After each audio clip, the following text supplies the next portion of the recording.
احنا دلوقتي في موقف احمد حلمي، في حي شبرا في محافظة القاهرة. هنتمشى ونشوف بعض الاتوبيسات. الاتوبيس اهو 1123 بيروح بدر. ومحطة احمد حلمي دي بجانب محطة سكة حديد مصر الوجه القبلي، ويوجد فيها خطوط ميكروباص واتوبيسات وميني باصات كتيرة. وادي اتوبيس اهو 407 ده بيروح القطامية. وهنشوف برضو بعض الاتوبيسات وبعض الخطوط.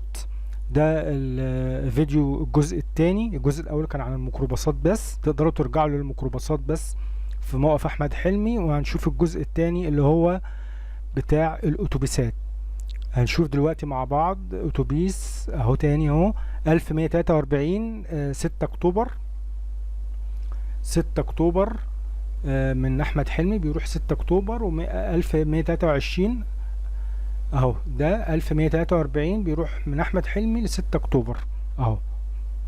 وفي 1123 بدر، لكن ده 1143 6 اكتوبر اهو. وبيخدم منطقة احمد حلمي بتخدم منطقة شبرا واحمد بدوي وجزيرة بدران والقللي والازبكية ورمسيس. وادي اتوبيس اهو 1018 بيروح التجمع الثالث من احمد حلمي. وهنشوف برضو اتوبيس تاني اهو. اتوبيس ده 409 بيروح التبين اللي هي بعد حلوان. وهنشوف برضو اتوبيس بيروح المطبعة اهو. بيروح المطبعة اهو من احمد حلمي. المطبعة دي في المعادي. المطبعة دي في المعادي اهو 406 المطبعة المعادي اهو. اهو ادي الاتوبيس هنشوفه تاني اهو. ده 8 بيروح المريوطية. بيروح المريوطية في عند فيصل والجيزة كده. وادي اتوبيس اهو. ده اتوبيس تاني بيروح المطبعة. يبقى دول ايه المجموعة بتاعت الاتوبيسات هيئة النقل اللي في احمد حلمي. ده الجزء التاني. الجزء الاول كان ميكروباصات بس، وده الجزء التاني.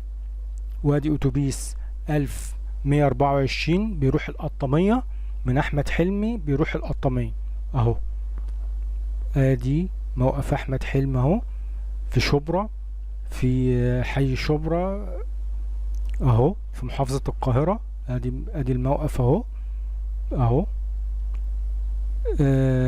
متشكرين جدا والى اللقاء. ما تنسناش تدعمونا باللايك والشير.